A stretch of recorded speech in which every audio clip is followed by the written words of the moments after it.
Mathrubhumi news exclusive. ബിജെപിയിലെ fund തിരിമറി കൊല്ലത്തും കുന്നത്തൂരിൽ പോസ്റ്റർ ഒട്ടിച്ചതിൽ വരെ പണം തട്ടിയെന്ന ആരോപണം.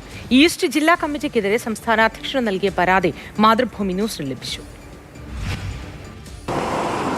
ബി.ജെ.പിയിലെ ചില സംസ്ഥാന നേതാക്കന്മാർക്കെതിരെ വലിയ സാമ്പത്തിക ആരോപണമാണ് ഉയർന്നിരിക്കുന്നത്. അതിന്റെ പിന്നാലെയാണ് കൊല്ലം ഈസ്റ്റ് കമ്മിറ്റിയിലും ഇത്തരത്തിലുള്ള ആരോപണം ഉയർന്നിരിക്കുന്നത്. പ്രത്യേകിച്ച് കുന്നത്തൂർ നിയമസഭാ മണ്ഡലം കേന്ദ്രീകരിച്ചാണ് വലിയ രീതിയിൽ പരാതി വന്നിരിക്കുന്നത്.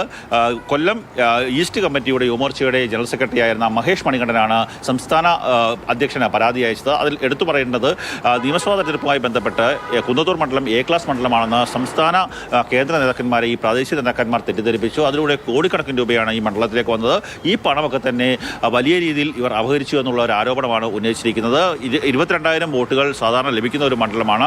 അതിൽ കൂടുതൽ വോട്ട് ഇത്തവണ ലഭിച്ചുവെങ്കിൽ പോലും 30,000 എന്ന് പറയുന്ന എ ക്ലാസ് മണ്ഡലത്തിൻ്റെ കാറ്റഗറിയിലേക്ക് വരുന്ന 30,000 വോട്ടിലേക്ക് എത്തിക്കാൻ സാധിച്ചില്ല. പല സമയങ്ങളിലും പകൽ വെളിച്ചത്തിൽ ചില നേതാക്കന്മാർ ബി.ജെ.പിക്ക് വേണ്ടി പ്രവർത്തിക്കുകയും രാത്രി കാലങ്ങളിൽ മറ്റ് പാർട്ടികൾക്ക് വേണ്ടി പ്രവർത്തിക്കുകയും ചെയ്യുന്ന ഒരു സ്ഥിതിയാണ് ഉള്ളതെന്ന് കൂടി ഒരു ആരോപണമാണ് പ്രധാനമായും ഉന്നയിക്കുന്നത്. പോസ്റ്റർ ഒട്ടിക്കുന്ന കാര്യത്തിൽ പോലും കോടിക്കണക്കിന് രൂപയുടെ അഴിമതിയാണ് ആ മണ്ഡലത്തിൽ നടന്നതെന്നുള്ള കാര്യം കൂടി പറയുന്നു. അപ്പം തന്നെ ഇവിടെ ചുമതലയുള്ള ചില ആൾക്കാരുടെ പഴയ കേസുകൾ സാമ്പത്തികമായി കുറ്റകൃത്യങ്ങൾ ഏർപ്പെടുകയും അവരെ ശിക്ഷിക്കുകയും ചെയ്തതിൻ്റെ വിവരങ്ങളടക്കം ഈ പരാതിയിൽ ഉന്നയിച്ചിട്ടുണ്ട്. അങ്ങനെയൊക്കെയുള്ള പരാതി ഇപ്പോൾ സംസ്ഥാന നേതൃത്വത്തിൻ്റെ പരിഗണനയിലാണ്. വിശദമായിട്ടുള്ള അന്വേഷണം ആവശ്യമാണ്.